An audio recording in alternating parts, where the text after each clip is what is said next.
Hi folks, and welcome to another episode of the Video Game Cheat Sheet Podcast. I'm your host, John, and I am recording from a new location. So I apologize if it sounds different, if I sound weird. I just moved into a new apartment, so that's very exciting for me.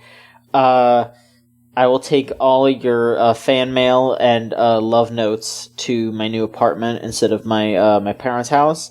Please don't send them to my parents' house anymore, because now they will intercept them, and I don't want my mom seeing everyone saying that I have a nice ass, no matter how true that is. Michael, you're here. Hi, what do I do about the tattoo that says you have a nice ass? I mean, as long as you don't go to my parents' house, I don't care what happens, you know? I can't, but I'm so proud of it. I want to just show everybody, including your parents. It's colored. We'll see how it goes. It's fully colored. We'll see how it goes. Alright. We'll see how it goes. Michael, how have you been? Busy. Have you now? Yes, I've been a busy beaver. That's a weird phrase, if you think about it. Not a busy bee? Because I usually say busy bee. But isn't busy beaver also a phrase that people use? I mean, yeah, I say busy bee, but I mean, beavers are usually pretty busy. I don't think I've ever said either in my entire life and meant it. I have absolutely said busy bee multiple times. You know. Yeah, but it's just a fun phrase to say. Like, I'm a little busy bee. I'm flitting around all over the place doing what I gotta do. Yeah, but I'm a busy beaver. I'm building dams and changing rivers, and I have no clue what else beavers do. I mean, that is what they do. Okay. Yeah. Well, then that's why they're so busy. Yeah, they are busy. Yeah. Bees are busy, too, because they're pollinating and making honey and, serving the queen, I guess. Making movies starring Jerry Seinfeld. And also stinging Nicolas Cage's face. Yes, they are. Well, they're kind of forced to do that. That was not like, hey, let's all go sting Nick Cage. Yeah. They loved it, though. Oh, yeah. Wouldn't you? Well, I mean, I don't know if they actually do, because bees die after they sting. It's wasps that can sting multiple times. I mean, if you're a bee, you lived your bee life, you've had your bee family, you went to school and you got your grades and they were all bees. No, A's. What kind of... No, you did well in school. And then you're given one more task and it's just to sting Nick Cage over and over again in the face until you die. Wouldn't you be like, yeah, all right. They get one sting. Bees get one sting. Make it a good one. Go for the eye. Yeah, because bees leave their stinger inside of you because it's supposed to pump more venom in, and so it rips out, like, basically their entire lower half. That seems like a design flaw. It does, but, yeah. That seems like version 1. Wasps just hit you. That seems like version 1 of some hardware or something. Like, oh yeah, we forgot a charge port. Oh well. Yeah, because wasps are basically the upgrade. But they're also, like, bastards. Wasps are shitheads. Yeah, like, bees just want to do what they gotta do. They just want to pollinate. Wasps want to fucking sting you, and they can do it multiple times. So I was always told, like, ignore bees, ignore them. They're fine. They'll leave you alone. And I was always scared of them. I'd always, like, run away from them and, arms flailing. And then one day, outside of my middle school, the buses had dropped us off, but they didn't open the doors yet because I don't know why. Nothing like having middle schoolers stand next to a road for fucking hours on end. And so I'm just sitting there waiting. I have my arms crossed, and I see a little flying insect. And I see it, and I instinctively am ready to run away from it, panic. But I remember everyone told me, just leave it alone. Don't swat at it. Don't do anything. It'll leave you alone. So I sit there, and it gets closer, and I fight my fears, and it gets closer, and I stand solid, and it lands on me. I don't freak out. Stiff upper lip. Iron spine and stomach just standing there like a statue, a gargoyle, unmoved by the ages. And then the fucker stings me. Oh. So fuck all bees, all wasps. We had a deal. We had an understanding. and I did go home for the day. So even though it didn't hurt that much. So I guess like all you know what, all wasps are bastards, but there are some bad bees. There are good bees out there, but I think there are some bad bees too, and some bad bees in the bunch. Yeah, they got to figure their shit out. Listen, you can't be held responsible for the action of a handful of bees. Absolutely not. Yeah. One bad bee, and apparently the whole hive is bad now. What are we, wasps? Yeah. Exactly. You think it's like a turf war? It's like Jets versus Sharks? Bees? Well, no. I kind of feel like bees are just doing their thing, and wasps just want to fuck people over. Alright, so it's like the wasps are the Jets and the Sharks. They have merged. Yes. The Shets. Yeah. But then there's also killer bees, and those are explicitly bees, but they are fucking evil and can kill people. I thought, are they just bees who happen to be extra poisonous, or are they like they're not assholes? They're not extra poisonous. They just are so much more aggressive that they sting people so much that it can kill them. Oh, like yellow jackets. Because well, yeah, but they also, like, they coordinate in such huge numbers that it overwhelms you. Because, like I said, bees have venom in them. Right. But it's such a small amount that if one bee stings you, it's not going to hurt you unless you're allergic, in which case then your body overreacts to it and that can kill you. But if a bunch of bees sting you all at once, that's basically the equivalent of being allergic to a bee sting. Like, it'll overwhelm your body and you'll die. Like, that's what happens with, like, killer bees and stuff like that. Do you think if it were you, right, you're in the middle of a field, there's no place to hide, but you have a flamethrower and you know how to use it, and there's a hive of these killer bees. You're not sure how many there are, but you know it's finite, and you will have plenty of fuel. You'll never run out of fuel. Do you think you could battle these bees? Do you think you could take these bees out with your anti-bee flamethrower, or are you just like, nope, I'm not fucking with these bees? I mean, if I have the option to not fight them, I think I would rather choose that, just to, to side on precaution.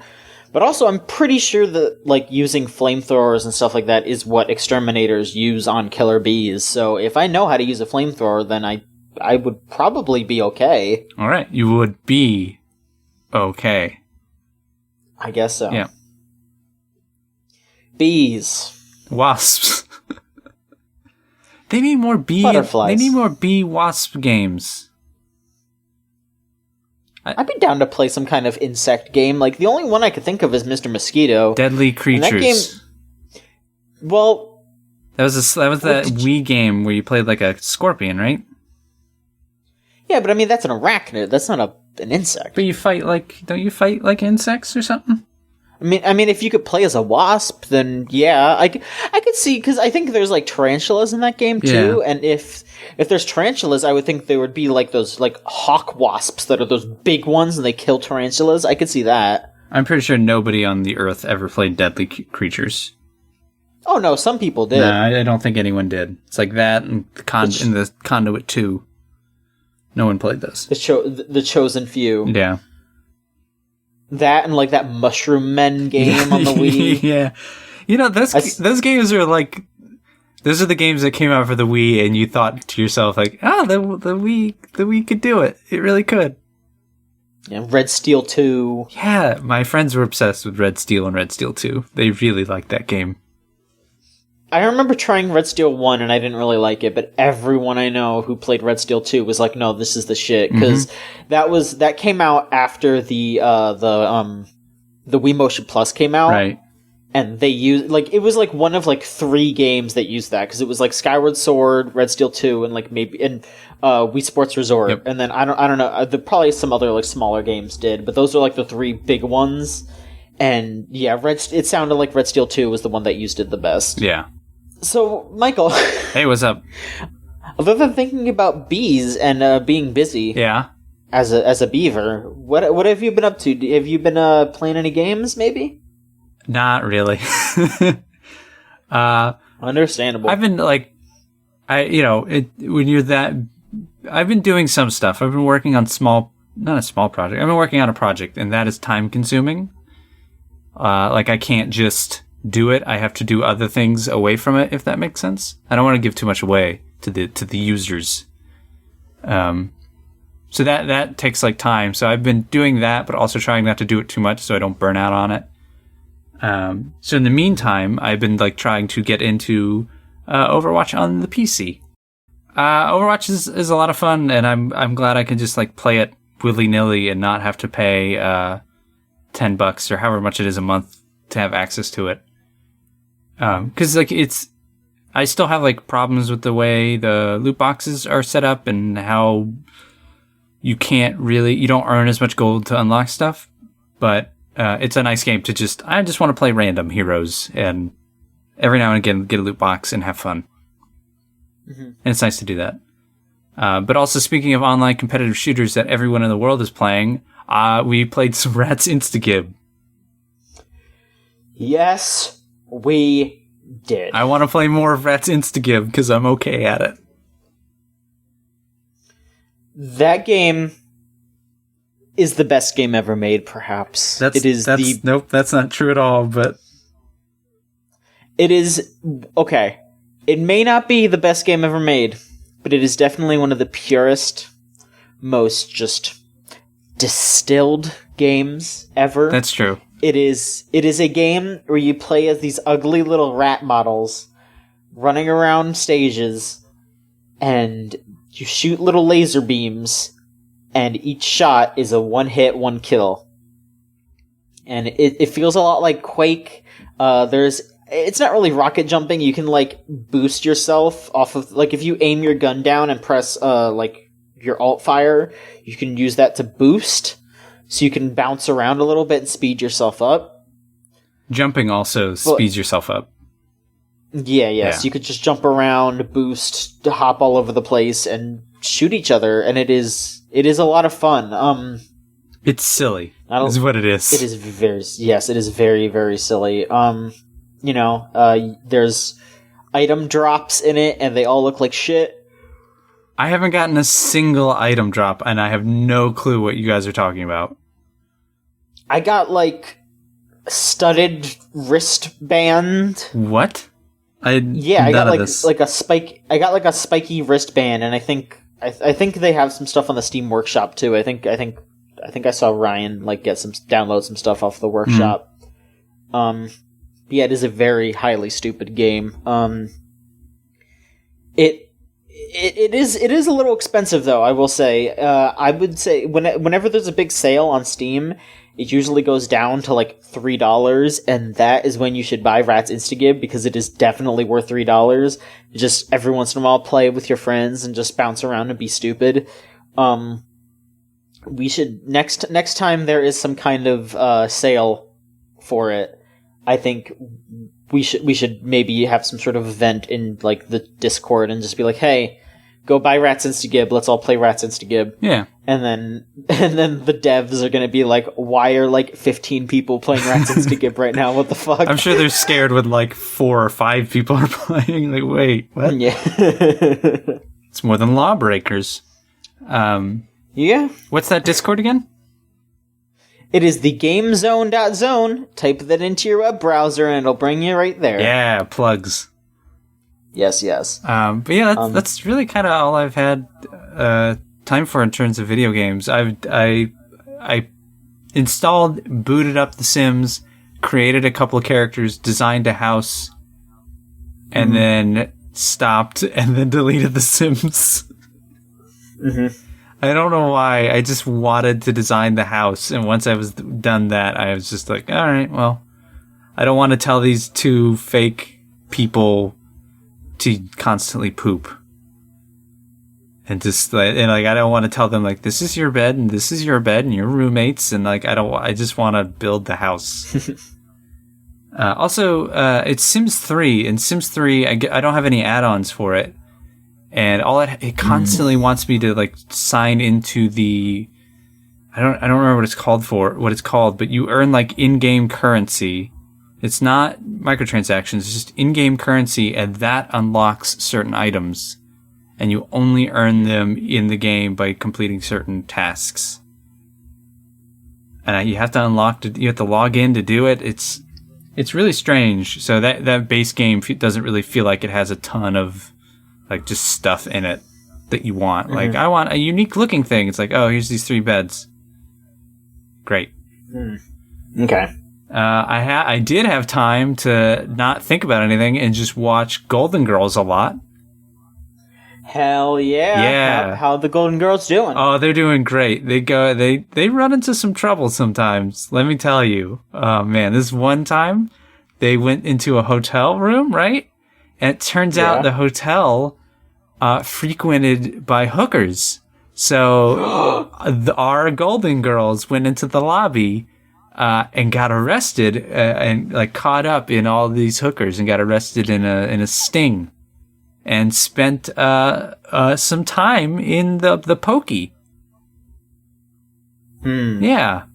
Another time, one of them has a bald ex-husband, and he was seeing a nice young lady, and she said no more, and so he went back to our one of our Golden Girls and confused her all up, but things worked out in the end.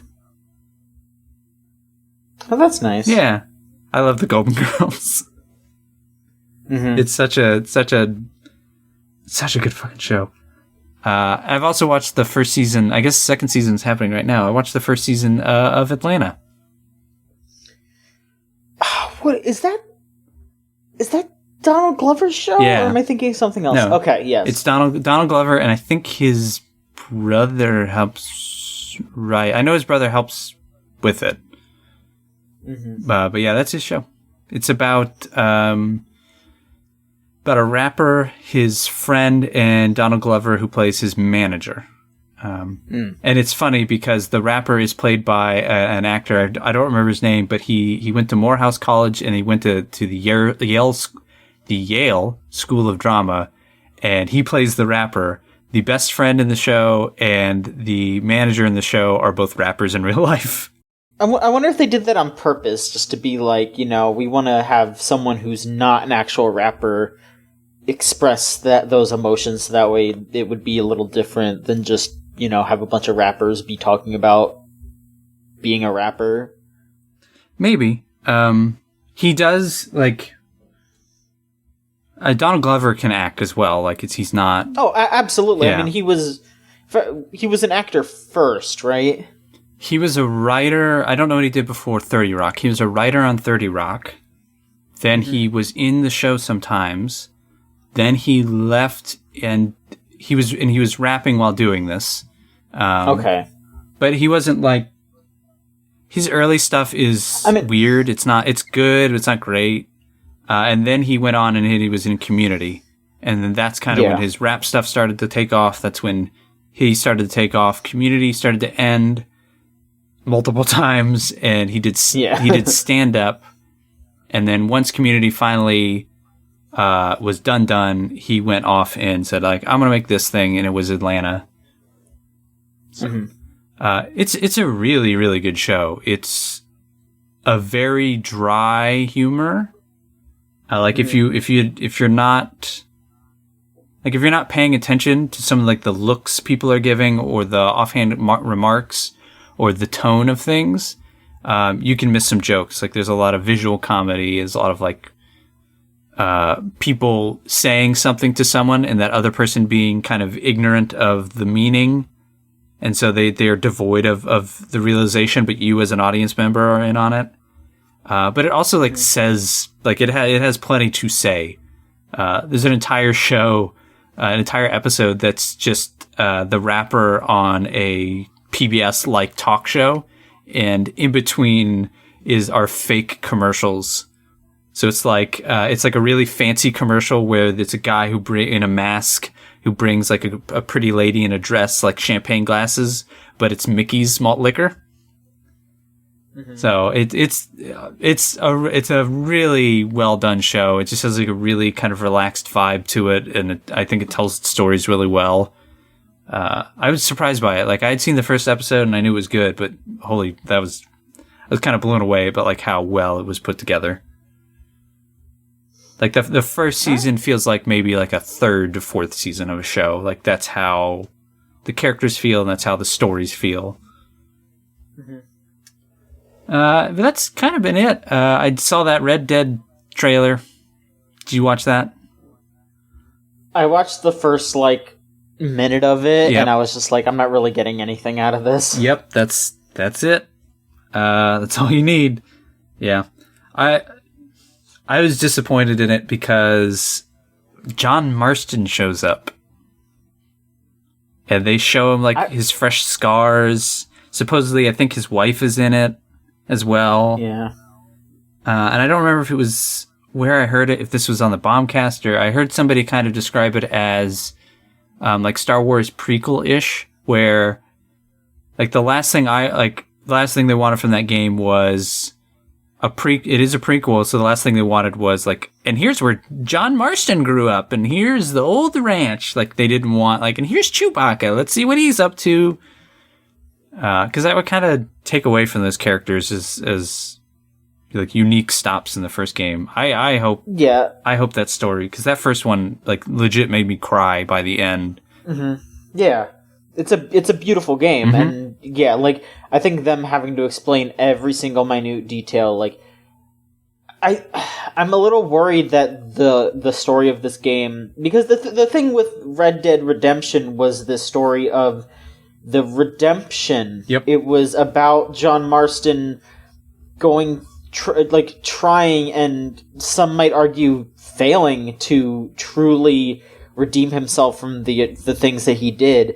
And I feel like if them just going through that and having you play through that, then the whole point of that game is going to be, it's going to be like a lot of games recently where it's just you're going to do all these horrible things, then it's going to go tut tut tut. Why did you do that, huh? You're so evil. And when it's I thought it was way better coming to it after the fact, and just you understand John Marston isn't a great guy, but he's trying, and that's what the whole point of that character is. Yeah, and I just think the swath of tutting that's going around right now, it's the fucking I don't hate what the fuck is that game called? Shit, I'm blanking so hard. Tetris, Buck Bumble.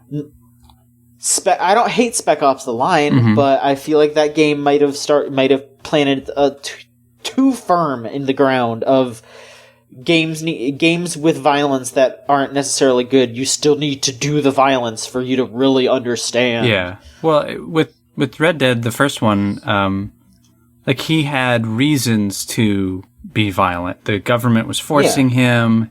The people he was going after had personal vendettas, not to mention they were a rough gang. He was doing it to protect his family. And then there was also the story of, this is just who he is. This is the person he is. And he's coming to terms with that and trying to raise his family and protect his wife in that same vein of okay, I need to pull away from this. Even though I have to do this, this isn't who I am. I need to remind myself of that. Which makes the story, I'm not going to spoil it. It's years later, but it makes that story have the impact it has once you get towards the end. And the idea that that third trailer is all about robbing trains and shooting stuff and shooting up saloons, and that's fine, but I don't want to do that. I don't GTA already does that. All you do is drive around and shoot things and rob banks, and that's fine. GTA, that's what it's built upon. I don't want a cowboy game where all I am is a cowboy who shoots stuff and shoots people and kills people because I'm a rough and tumble cowboy. Yeah, I'm gonna 6-shooter, draw the high noon, pilgrim, manure. Okay, corral. I'm not necessarily against that. I'm just kind of against that being Red Dead, because yeah, exactly. That's not what and I feel like I have to say this here and there because I do think that games should try different things, but what they're doing with Red Dead isn't a different thing. It's making it so much more bland compared to what Red Dead Redemption, the original, was. It was so different, and now thoughtful. It is now just becoming GTA 5, but in the West, because now it'll be easier to sell some sort of microtransaction or something for you to do the bank robberies. That's what it seems like. Yeah, hopefully it's not that. It's also a shame because, if Red Dead was what it was, like a Hall of Fame caliber kind of game, like you try to think about what if they built upon that, or what if even if they just maintained that, like how good would that be in a modern era? Yeah. So yeah, I don't know. We'll see. I'm not ready to completely write it off. No. I still want to play it desperately. Yeah, because Rockstar still can make a good game. I just hope that they're not too. We'll see. Yeah, we'll see. I'm worried, but we'll see. Hopefully it's not too traumatic. Yes. So I moved, as I said. I've been kind of stressing about that, so I haven't really sat down and played anything too substantial lately. All my consoles are actually still in their boxes, so I haven't hooked anything up yet. But I hopefully I will soon. What I have been playing, though, is there is a game store that's like a stone's throw away from here, and that is very nice. And so I stopped by there, and I picked up a copy of Trauma Center for the DS. That is a very old game. Is that the one where you have to take the stylus and cut out stuff? Yes, that is a very, very basic way of saying it. It is a good game, at the very least, it's a good idea. You play as a doctor named Dr. Styles, like Stylus. You get it? It's very good. Oh, clever. Yeah. Jump off a building. And it is extremely unrealistic, to a hilarious. It is very funny how unrealistic it is. At first they try to be look, all right, yeah, you're going in there, you're gonna maybe extract a tumor, or there's a shard of glass in somebody's arm, you just gotta pull that one shard out. Okay. Sure. Realistic, doctors actually do that. And then, the fourth thing that you do is you literally pull a gigantic shard of glass out of somebody's heart. It happens. I mean, yeah, but, there's... It happens. Every day, people shoving, glass into places. I mean, it's physically possible, but the way that it happens, maybe not, because all of a sudden a pentagram appears on the screen, and time slows down, and then you pull the glass out of the heart, and then you stitch it back up. Are you Satan? No, but you activate, I think it's just called the healing touch or something. Every once in a while, something really crazy will happen during the procedure, and you have to slow down time to change it. I'm actually kind of stuck right now, because right now I'm trying to help somebody with with an aneurysm, and the first thing, you cut the guy open, and there's just the one little aneurysm, and it's okay, here, I took it out, patched it up, we're good. Then other aneurysms just start popping up all over his body. And then by the time you have to use the special ability to slow down time, there's literally fucking 7 aneurysms on this guy's body. And it's just what the fuck is happening? Why is there so many aneurysms on this dude? Do you not have backup? Do you not have hey, doctors, DS, Dr. Dooley Screeno, come help out. So you don't necessarily. You're doing this by yourself. You have a nurse who your nurse is on the top screen, is just telling you okay, yeah, this is what you should do next. So she's the doctor. Well, I mean, you're the one doing the operation. Yeah. She'll be like, okay, next close the vein, next stitch this up. Just it's a gameplay thing, so you don't get too lost. But if something crazy happens, or the patient goes their heart stops, then another doctor just comes in, and it's really funny because there was one point in the story where the reason why he had to do the operation was because the doctor wasn't there. But if you lose the operation, the doctor comes in and is like, "I made it just in time, move!" Oh man, that's good. That's really good. So no matter what, the person survives, but you just fail. And the game over screen is just your character, like, in a trench coat walking on the side of the road like he just got fired or something. It's very, very silly, but it is fun.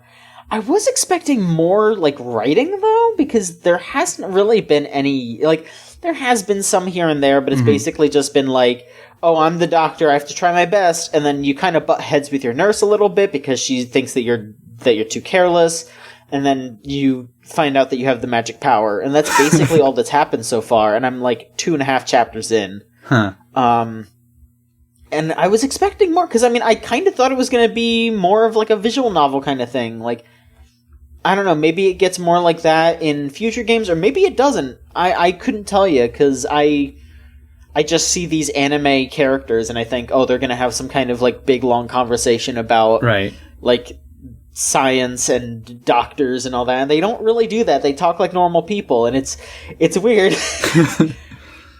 Because I think about DS games that were popular around that time that were kind of like that, like Phoenix Wright and Professor Layton, and there's all that story in there, and there isn't that in this yet. And this is an Atlas game, so I was fully expecting them to, be Atlas, but, They're focused. You gotta be focused when you're a doctor on your ability to slow down time. But yeah, there's another one on the DS, it's Trauma Center 2, I think, and then they have Trauma Center New Blood on the Wii, I think it's called, and then there's Trauma Team that's also on the Wii, so there's 4 of them. And 2 of them are on the Wii, and 2 of them are on the DS. And I'll be honest, though, playing that on the Wii sounds fucking horrifying. I think I have, and it is, you are holding the Wiimote out, holding your hand with your wrist with your hand, because you have to be, you don't have to be super precise, but you do have to sit there and cut holes and stuff. Because, yeah, so something that does bother me a little bit about Trauma Center is that there are some times where it's just not precise enough, and it's more just because of how the DS is. Because, for example, there's a mechanic that's basically just oh, you need to zoom in on something to get a better look at it, and I'll try to zoom in. You have to make a circle around the area to zoom in on it, and it just will not take the zoom, and I do it over and over and over again, and sometimes it just won't take it for a long time. And then it might take so long that something bad might happen, like the fucking aneurysm might pop, and then they go into cardiac arrest. And it's great, because the game wouldn't accept my circles, I couldn't save this person's life. Imagine imagine a doctor just having to go report a death to a loved one and just be well, my magnifying glass wasn't working, so I couldn't cut this thing out before it burst. Sorry, Oh, it happens. Don't worry, Doc. I understand. Yeah, it's okay. Yeah. Oh, that happened? Yeah, I hear about that in the news all the time. Yeah, well, what happens. I guess I'll just get a new dad. But it's not bad. I am interested to try the other ones. I will definitely get the second DS one if I come across it. I am a little afraid of playing the Wii ones, just because I can't imagine doing that, but, we'll see. We'll see how it goes. They're we'll fun. See if these... Yeah. They are fun. They are fun, but you also need to, you also need to realize at some point, okay, I'm not going to get this right now, I just need to back off, because Yeah. It's like Mega Man, where it's difficult, but it's fun. Absolutely, yeah. It helps that a lot of Mega Man games these days have save states, Yes, it really does. Because I beat Mega Man 2 finally on the Legacy Collection, and that was 100% because I had save states. Yeah. But yeah, no, it is a good game. So I guess I'll talk about some little news tidbits that have been going on lately. Feed me all the news, since there's been so much. Yeah, there hasn't really been. No, there's been like zero. Yeah. Like, I mean, I think this is a little interesting. We could talk about this briefly. So, I don't know how aware you are of the Video Game Hall of Fame. I know it exists. If you asked me, like, how many of them there are, I would guess there's like a dozen. You might not be that far from the truth. I will have to look at what other games are in this, like, collection. I don't think that there is that much. Yeah, it doesn't really... I think this has just been going around... Yeah, it's been going on since 2015. And there have been another 15 previously. I will look that up while I'm talking. But, so this year, they confirmed another... let me see here. That is 1, 2, 3, 4... 4 games. They added another 4 games to the Hall of Fame this year. And those games are Final Fantasy VII, John Madden Football, which specifically is the Genesis reboot of the PC version, so the Genesis version, Space War, and Tomb Raider. Sure. Yeah. Yeah. So, these 4 games were whittled down from a collection of 12. John Madden and Tomb Raider were finalists considered in 2016. Final Fantasy VII was a finalist last year, and Space War was the newest finalist. And they basically whittle them down just based on a collection of voters that they have on hand. And I guess anyone can nominate a game, and then it just depends on who in the committee chooses which games should be allowed on the list here. So here I will look at the list of other games that are on this list here. I'll just read this whole list because there's not that many. We got the original Donkey Kong. This is the nominees or the actual entries. Okay, so these are who is in right now. Which games are in the Video Game Hall of Fame right now? Okay, it's the original Donkey Kong, Doom, Final Fantasy VII, GTA 3, Halo, John Madden Football, Zelda, Oregon Trail, Pac-Man, Pokemon Red and Green, Pong, Sims, Sonic, Space Invaders, Space War, Street Fighter 2, Mario Bros. Well, Super Mario Brothers, Tetris, Tomb Raider, and World of Warcraft. Sure. Yeah. I mean, Tomb Raider, I don't know why, and Sonic, I guess, for cultural impact? I suppose so. I guess you could say the same thing about Tomb Raider. Yeah, I mean, yeah, like Tomb Raider definitely has, like, some sway in the history. Oh, yeah, for sure. There's a very big, let's say, 2 spikes jutting out of a graph of Tomb Raider interest. Hush. So, okay, so here, so this is who were the finalists, for this year's nominations. Okay. And I guess whoever's in the finalists this year kind of roll over to the next year anyway. Because I guess that's what happened to Final Fantasy VII and Madden and all that. That's like the Baseball Hall of Fame, I think, works that way. Sure. Or NFL, so the ones that did not get inducted are Asteroids, Call of Duty, DDR, Half-Life, King's Quest, Metroid, Minecraft, and Ms. Pac-Man. So those are the ones that did not get inducted this year. So I guess have a shot next year. Some of those belong. Some of those really don't. I'll be honest, I kind of feel like all of those games deserve it.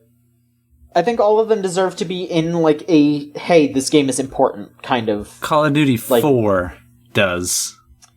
Call of Duty, unless it's the franchise. That first one does not. Yeah, because I think they are specific. They are trying to be specific with which game it is. Because, like, if you're gonna put Pac-Man in there, then that should kind of cover Ms. Pac-Man too, you would think? Yeah, I would think so.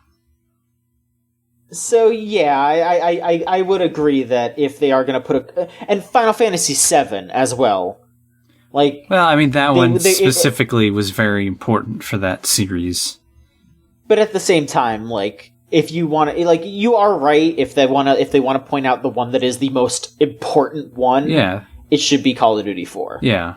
Well, like, the original Donkey Kong deserves to be in there, but Donkey Kong Country, maybe not. But I guess it depends on where you draw the line. Like, like, is this just the most prestigious games, the most culturally impactful, or could almost any important game get in there over time? I really don't know. It's kind of hard to say. Like, there doesn't really seem to be necessarily an exact reason for any of these games to be included. It just seems to be, like, enough people nominate them that enough people agree. It's arbitrary. So, it's their permanent game of the year. Yeah, it's all arbitrary. Everyone's just arguing over which games matter. I mean, some of them, like, straight up, like, Space War is considered the first video game. And, like, Pong should be in there, and Miss Pac-Man should be in there, you know? It's when you get to the nitty-gritty of, should it be Pac-Man or Miss Pac-Man should it be? But, like, that's when it's weird, and voting shouldn't be, it should be more of either, this is a museum, and we just kind of take everything, and we curate, or, I guess you just do this weird voting thing. I don't know the answer, I guess. Yeah. Either way, those are your new winners, I guess. Congratulations to these video games. Yay! These collections of pixels and ones and zeros. You will be remembered for making people a lot of money. Thank you, Cloud Strife, for having a big sword and inappropriate things to say.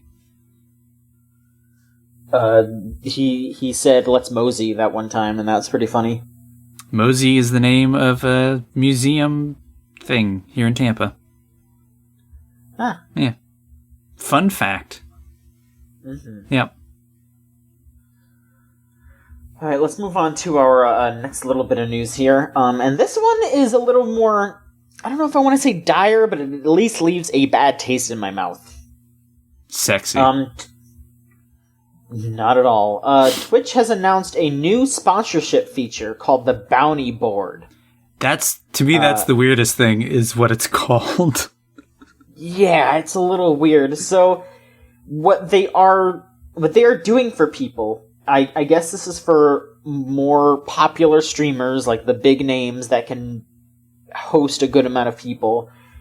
They will be allowed to accept bounties, or just accept like quick jobs, basically, to play specific games. The example that they gave is that someone can accept this bounty, and they will earn a maximum of $100 to play Call of Duty World War II on PC.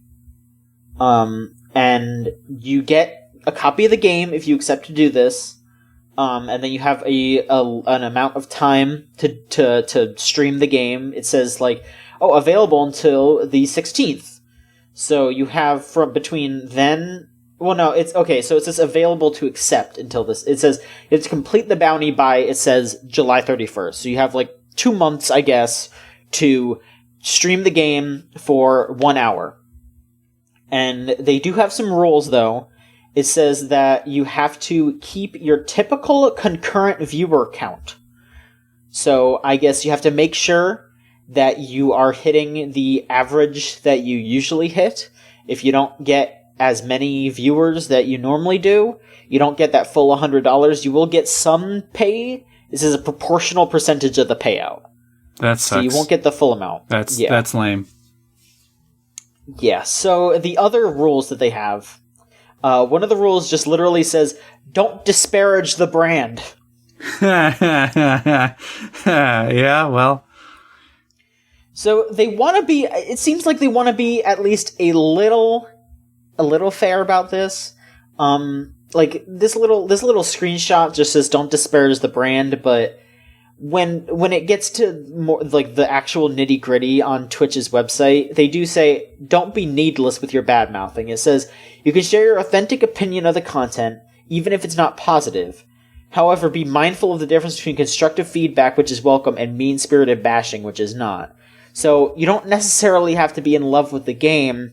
It just sounds like you can't shit talk it, because you are being sponsored to play this game. That's, you know what? That's just good advice separate from this. Because as someone who occasionally moderates the internet, people think that insults are constructive criticism, or I'm just joking, I'm just doing, and it's like, no, this is not. Look up constructive criticism. What you're doing is not it. Calling somebody ugly or fat is not constructive criticism. So I think that's actually a good thing, because just that part, because the industry, especially things like influencers and people on YouTube, are incredibly negative. Unless it's something that everyone has to like, you know, God of War or DBZ. Like, there's just no room for nuance or gray areas where it's like, yeah, I like this, but these are the problems, or vice versa. I don't like this, but I enjoy this part. So, I think that's smart. I maybe phrase it a different way than don't disparage the brand. Yeah, that's a little weird. So another thing that they say is that you have to put #sponsored in your stream title. Good. They say that they will use that to verify that you are, that they can look at your account and then say, okay, here's the stream, here's the game, here's the proof, here's the amount of people that were watching. But also, it does explicitly say, we require you to disclose your bounties to viewers. In addition to including the #sponsor in your stream title, make sure that your viewers are aware that your bounties are sponsored content. Good. Then I don't have a problem with any of this. I mean, yeah, it is weird, and I feel like there might be ways to use it wrong, but I feel like it's at least a little better than companies just going behind people's backs and just being like, here, we're going to give you like a free copy of the game and you could just suck the game off. Yep. Like, these things are already happening, and they're happening in emails and PR meetings, and, you know, when we get emails for codes, they literally have different links for media and for influencers and YouTubers and Twitch streamers. Like, we are separated from them because they treat us differently and they treat them differently. That's not to say every PR email is trying to, like, get a free stream out of it, but that's kind of what they're angling for, is like, here, try this game, please stream it. So I'd rather it be up in front and say, like, I got this game specifically so that they pay me to stream it. I think it's also good for streamers who maybe are so dumbfounded by the idea of getting a key for free, can now get paid to do that kind of stuff. To get paid to stream out a new game, a new indie game. And then that way they're not, because in some way they're being used by PR for, especially like people like Fortnite streamers. They're getting popular and they're getting money for it, but you're just a constant advertisement for the game. Yeah. So are you actually being fairly compensated? Especially for the guys who like stream 12 hours a day, 8 hours a day. Are you being fairly compensated for your time? Yeah. Like you're getting compensated by your fans, but the people that are that you're basically advertising for aren't paying a cent to you. Yeah, and most of the time, at least. I don't know 100%, but like I'm sure, like at least 90% of the time they're not. Yeah, and then, you know, everything that has more transparency is good. So the idea that you would have #sponsored, the idea that you're teaching streamers to say this is sponsored, that's all gravy. That's all fine. Yeah. It's weird. It's weird that it's a bounty board. It's weird that it's gamified, because this is the gamification of sponsorship. But so I do have some complaints though. I think the like only getting a percentage of the cut if you don't hit your exact amount is a little shitty. Yeah. I think the amounts of money that you're getting is, you know, I don't know. It's $100 for an hour of streaming. Which, that's the example. You know, yeah, I mean that, and hell, that's what, like almost 10 times more money than I make per hour. So, you know. Yeah, that's ridiculous. If that's what it is, that's crazy. Yeah. But at the same time, like I don't know. I don't know if that's really fair. I couldn't tell you, but it's how. And then it's kind of like how, like, that's the idea of advertising, is number of eyeballs equals, you know, money, and impact. It sucks because, what if you have a company that has a bad game and they say, hey, we'll pay you guys thousands of dollars, but you got to keep this thing. And then everyone comes and looks at it and goes, oh, this is terrible. They don't want to watch it. Like, it's a give and take, and hopefully companies are aware of that. I mean, really, it'll reward companies that have good, interesting games to stream. And then finally, I'll just say that again, this is also something that, and of course, you can't really expect any Joe Schmo streamer with like 5 viewers to get paid $100 to play a game for an hour. But this still doesn't really help smaller streamers, and it just makes it easier for big streamers to just keep getting new games, keep bringing in their huge crowds, and it doesn't let smaller streamers grow. So that is definitely a negative. Twitch has never, for years, Twitch doesn't care about if you're under a certain amount of viewers or you're not a partner. They just tell you to figure it out. They give you some shit tips and tell you like, hey, stream every day and do all this stuff and hope you make it. And that's not, I mean, what's that? The latest guy, the guy who streamed with like Drake, Ninja. Yeah, he got lucky. Like he started with Halo, built a pretty good crowd. Like it's not to say he didn't work for it. I don't want to say that he's just lucky. He worked for it, but he started with Halo and it built up, and then he went to PUBG and it built up. But he just happened to jump to Fortnite right as it exploded. And he was the one that everyone watched. So he had enough of a user base that when he went to Fortnite, he was the number one Fortnite. He just got lucky. He worked for it. He put himself in that situation. He was in the right place at the right time, and he got himself there. But that's how he got to stream with Drake and all that stuff. Is he just happened to be in the right place. And there's no like ladder for that on Twitch. It's just luck, and they dangle that carrot in front of everybody who wants to stream on Twitch. And this is just another carrot of like, look how easy it would be. Free games and get paid. And that's the disgusting part to me. It would have also been nice if someone who wasn't a shithead was more popular instead of Ninja. You could say that about any Twitch streamer. Yeah, I know. I'm just saying. But yeah, that's basically the news that I have. Michael, do you have anything? That's kind of it. I did write up a little thing. You can go read on the site. I won't really go too deep into it. That I think David Cage is poop, basically. Yeah, he's Yeah, it kind of I explained it out in my little article of just all the allegations against him. He's suing the multiple French publications that have dug into the allegations against him. Previous stuff that he's been, alleged, like the Ellen Page nude model incident, and saying things like, how can I not be a friend? How can I be homophobic? I don't remember the quote. How can I be homophobic? I hired and worked with Ellen Page, even though I'm pretty sure she wasn't openly gay at the time. So, yeah. The piece isn't necessarily like, it is about David Cage since Detroit is coming out. But it's really more speaking about like, when do you, it's the oldest fucking argument, art versus artist, right? Like, when do you cut it off?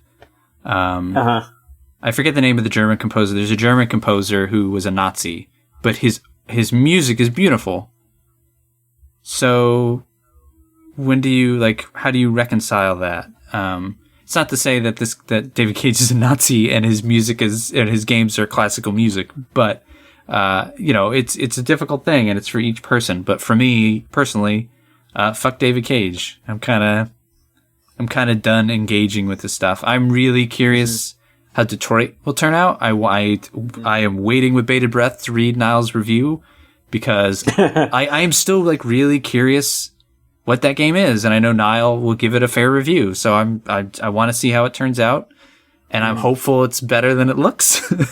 Yeah. But yeah, I go read that. I thought of it and was like, all right, let's throw these thoughts on paper and see, or digital paper, and see what happens. And for sure, I like the way it turned out. So please read it. Yeah. right, well, I think that about does it for all of that. Michael, would you like to bring us into questions? You can send emails that contain questions to podcast@videogamechoochoo.com. And I would like you to put in the subject, John's feet smell. Hey! It can be one word. You can space it out. You can intercap it. As long as it says John's feet smell. And then you can ask anything about John's smelly feet, about why they smell so bad. Are they dirty? Are they discolored? Is it just the smell? Does he wear socks? I don't know these things, but you can find out if you send in questions at podcast@videogamechoochoo.com, or you can go over to videogamechoochoo.tumblr.com/ask, and you'll ask these questions like these questions asked these questions. I think I just called everyone questions. Whatever. Anonymous writes in and says, if each E3 conference was done in the style of Eurovision, which company would have the best song and which company would have the worst song? And that's signed from Tanner. Sorry, Tanner, I didn't see your name till the end. That's. Thank you, Tanner, for sending in the question. Yes. Best song is Nintendo, right? You think so? The first thing that comes to my head is the puppets, them strutting down that hallway. Now imagine, that was music. How about we think about each conference, and then we try to figure out what type of song they would have, and then we can kind of figure it out. Okay. So Nintendo would have like a happy-go-lucky. I would say like something like a Muppets musical number. Yes, with like some like a slightly somber undertone. Okay, yeah, like a Rainbow Connection kind of deal there. Very bright, very colorful, but meaningful. Okay. Sony. What kind of song would Sony have? Sony would have an orchestra with an electric guitar. All right, that sounds absolutely correct. And it would go on for too long, and it'd be a little too loud. Mm-hmm. But you wouldn't note it. You wouldn't think about it. You would just be slightly uncomfortable. But it would still be a good song. Microsoft. Like a fucking Gwar. It's just Gwar. Yeah, they just invite Gwar. But instead of dressed up like demons, like they do the full act, right? Like same thing, spitting up blood. But instead of dressed up like demons, they're just dressed up like Bill Gates from the 90s. And they're jumping just over like all the characters in Gears of War. Yeah, and they're jumping over chairs. God, Ubisoft. It's just it's just someone performing Just Dance. I was going to say I have no idea really because they're so varied, but yeah, they would just want to do something for Just Dance. It would end with a fart, and that's just a shout out to South Park. Also, it would be performed on a large tower. Yeah. EA, I guess we could. I mean, I know they're not necessarily a part of E3 anymore, but EA. EA would have the best song, but you would have to pay so much money to hear all of it. So you'd only get 5 seconds of it, and then they'd have to charge you. And it's a random drop, so you only get sections of the song at a time. Jeez. And Bethesda. It's just their song's not finished. Yeah, it's still a work in progress. Every time they try to play it, it just like ends abruptly, and they don't know what causes that bug. So I think from what you have said, I think Nintendo is the most consistent. So I guess they would have the best Eurovision style song, and then who would be the worst? Probably. Well, everyone would say EA, but it's secretly. What was the last one? Bethesda? Secretly Bethesda. Yeah. All right. That sounds about right. Yeah, it's completely unfinished. Yeah. It's just, they're trying so hard. Next question comes in from Anonymous. They ask, what if John St. John voiced a cute anime girl? And what if a voice actress voiced Duke Nukem as a cute anime girl? Oh no, well, I'm so kawaii. I'm late for school. Oh no, I fell over and that boy I liked saw my panties. Oh shit. Oh fuck. I forgot exams start today. That cute boy made eye contact with me. Oh no, I shall blush for 3 extra minutes. Do I really have to be a magical girl, Oni-chan? That's all I got. I don't got any more. Right, well, I can't do a cute anime girl voice as much as I wish I could, but I think both of these would be good things. I think John St. John. Well, it specifically says, what if John St. John voiced an anime girl? It doesn't say he has to do his Duke voice. So he could be doing his Big the Cat voice. He could be like, oh no. He has to do the Duke voice. What are you talking about? Froggy, I'm late for school. Oh no, the boy I grew up with all my life who lives right next door finally discovered I have a crush on him. I hope he has balls of steel. Sir, Mr. John, please, Mr. St. John, that's not the line. Sorry, it's an old habit. Old habits die hard. Did she ever look at her own titties in this? Why am I doing this?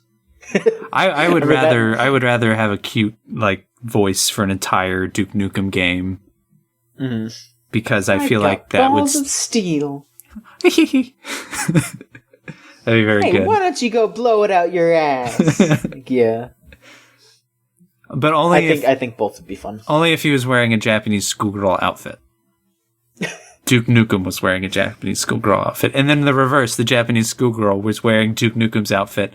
Instead of a backpack, she just had, his guns. It's pretty good. Century Punk writes in and asks, what time period do you think hasn't been explored enough in video game settings? I think pre-revolution Cuba would be neat, and bubble Japan is always good. All of time them. Period. Pick a time. Yeah, I definitely think that, I think time period isn't necessarily the problem, it's more the place. Yeah, for sure. I think that's what they mean. It's specific time and place. I would have said, if it weren't for Assassin's Creed, I would have said Egypt and Renaissance, because it's just strange to have something so impactful on human history so ignored by modern video games. Kind of any time. We just seem so stuck in future, modern, recent history, and medieval. Yeah, I would say as long as it's not medieval. I'm down for future, but I would love to see something that's not just it's not super dour and it's not just super flashy and the 80s version of the future. I would like to see some different takes on the future. Yeah. But also, there's a lot of different places that would be super interesting to see a slice from. It's hard because so many games put gameplay and then layer in something we want to make a shooter. Okay, what kind of shooter? We're gonna set it in. What would make sense? Okay, a war. Pick a war. World War II. All right, well done. But you could set a game in pre-revolution Russia. And tell that story interestingly, and you could still have shooting and other things, but it gameplay still in video games is paramount, and gameplay serves everything else. So setting has to fit the gameplay, story has to fit the gameplay, and that can be done well, but it almost always is gameplay. And I get it; it's an interactive medium, but I do wish someone would go into something and be like, what was the colonization of Australia like? Let's tell a game that way. Yeah. Look at Look at Firewatch. Firewatch is a game you just walk around and it just tells a story. Mm-hmm. So I think it's possible. It's just, that's not a space AAA games you're going to ever kind of figure out. Mm-hmm. Yeah. Speaking of David Cage, the Mighty Mighty Boss Tones writes in and says, do you think that the horrendous clowning David Cage will receive from critics and the general public after the release of Detroit will be enough to keep him from making video games forever? No, I don't like this slimy man, and I don't want him in the games industry. I don't think he'll get clowned on. I don't think he's going to get clowned on. There will be voices, and that of people that are, uncomfortable with him and want to talk shit about him and want to talk shit about how he treats people in his games. Yeah.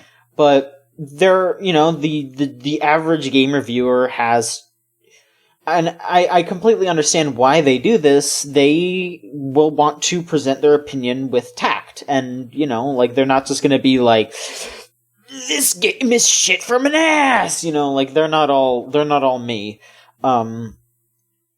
But, he will absolutely keep making games. Detroit is gonna sell well enough that, because it has a big marketing push, that Sony put a bunch of money into it, it's gonna sell. Yeah. But, people are gonna share their opinions of it, and I do think that since the release of Heavy Rain, or hell, even since the release of Beyond Two Souls, games criticism has gotten at least a little bit more aware of the kind of person that he is, and more aware of society, and will talk more about the negative aspects of what he does. And especially with what Detroit is trying to do, and how, just from what I've heard from some previews, how it's failing to do that, I think that there will be at the very least more negative voices than there were for, say, Beyond or Heavy Rain. Yeah. I think the criticism is out there more of, and like Rose's piece the other week about God of War kind of spoke to this pretty well, of like, reviews don't review games critically all the time. They review games in a specific bubble and head place, and they don't think about the impact a game has, or what else the game is trying to say, or they just focus so much on gameplay. Like, it's the old, like, GameSpot way of, like, the old GameSpot formula of, like, graphics, gameplay, reviewers tilt, here's your number. And I just don't think there's enough mainstream critics who are out there willing to play through Detroit and, say, like, hey, this game plays fine. This is a David Cage game. But what it says, especially in light of recent accusations in the world today, this is the impact it had on me. So I lowered the score because while it was fun to play, it's bullshit, or it's racist, or it's sexist, or it's just bad. So, but like you said, it's going to sell well. It's going to sell well enough that he keeps making them, like all his games are. The only way to make him stop playing video game or making video games is to not buy it and ignore it. But I would also say you can't get mad at people who buy it. Like, some people don't know. It's sometimes a game is more important to you than even the circumstances around it. There's certainly things I enjoy that bring me happiness, even though I know the people who created them or the circumstances they're created in weren't good. But to survive as a human being every day, I sometimes need to still enjoy it. So, like Orson Scott Card, I love Ender's Game. I think the author is a piece of shit, but I still love those books. So you kind of, don't buy Detroit if you don't like him, and he's just, if he's a slimy tool bag, then don't buy his games. That's up to you to decide. Yeah, it's a lot of gray areas in life. Final question. You can send questions to podcast@videogamechoocher.com. Remember to have in the subject line John's smelly feet. You don't have to do that. You absolutely really don't have to do that. Absolutely have to. We get a lot of junk mail. It's the only way I or someone else will be able to tell.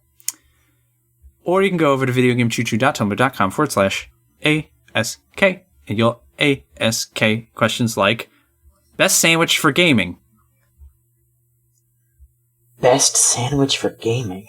I will read the question verbatim. Best sandwich? For gaming, that is. That comes in from Anonymous. I thought about this one before. I don't know. I originally thought PB&J, because it's not That'll too get messy. It's not too. Well, if you make it right, it can't be too messy. You can eat it. You can put it down, but then you could get sticky. It's got peanut butter. It's got jelly. You don't want sticky. Yeah. Grilled cheese, but then it's really crummy because it's so toasted and it's just crumbs everywhere. So I don't I guess just a turkey sandwich with cheese and pickles. Can't put like mayonnaise or mustard because that could get on your hands or drip out. I mean, like a light swipe of mayo or mustard. Just run the piece of bread through a room that has an open jar of mayonnaise in it. Maybe not that far, but just a little dab of it, not that much. Gotta be careful. Take a knife, put it in a mayonnaise jar, take it out, rinse it off, and then slide it across the bread. Yeah, basically, yeah. I mean, as long as it's not dripping all over the place, then sure. Like, don't get a French dip and try to play games at the same time. Get a French dip. Try to play games at the same time, and write in and tell us about it. We will not compensate you for a new controller. That is on you. Yeah, if you have a laundry bill afterwards, I'm sorry, but should have had a napkin. All right. Well, that is our next topic for next week. How filthy can you make your controllers before they break? Oh, just so filthy. You don't even understand. I sit in the toilet and play. Dunk your PS4 controller directly in the toilet. Love it. All right. Well, that will do it for the show. Thank you, Michael, for being on. Yes. I would also like to remind everybody to go follow all our social media. It is at VGCC, which is our Twitter, videogamechoochoo.tumblr.com, which is our Tumblr, and if you want to hang out and join us in conversation, feel free to join us in our Discord server, which is thegamezone.zone. You type that into your web browser. That'll bring you to it. If you enjoyed this podcast, and you also enjoy the other variety of things that we do on the site, for example, one of the things that we just did is mostly Scott, I joined in about halfway through, but Scott and I streamed this past week. If you want to check out the archive, you can go to the website or go to our YouTube channel, which is just Video Game Choo Choo on YouTube. Check out the stream archive. We played, Scott played Impossible Creatures, which is a very, very weird RTS. And he also, I think he felt the fear of God within him while trying to play some PSVR games. So check those out. It was very fun watching him stream. And you can join our Discord or follow us on Twitter or Tumblr to keep up with us and to see next time we stream. I think we're going to be doing it weekly, or Scott's going to try to do it every Wednesday night. Yes. So keep up with that. And I would also, real quick, like to thank, I forgot to finish my train of thought there. I'm sorry. Okay, hang on. Thinking about tall buildings again. I know, right? So if you enjoyed those things and you want to perhaps give us a little tip, we have our Patreon, which is at patreon.com/VGCC. You can donate as much or as little as you want. The minimum is $1, which is just what Patreon has us do. But feel free to donate as much as you want. We take it monthly at the beginning of the month, and we'll pretty soon have stuff that's going to be there early for Patreon backers. So, whatever you want to do. For now, what I can do is I can make your name orange in our Discord chat if you're in there. So that's something that I'll do. I have to do it because right now it doesn't work. The Patreon integration doesn't work. I'm trying to get that fixed, but for now I am doing it myself. It's not that hard because we have like 12 people, but whatever works. Anyway, thank you. Wrap this up. Yeah. Last thing, thank you, Melt Channel, for the use of our theme song, Crush, off the album Magic is Real. If you want to go listen to more of their music, it is at meltchannel.bandcamp.com. And that will do it for the show. Freedom. Thank you, Michael. All right. Good night.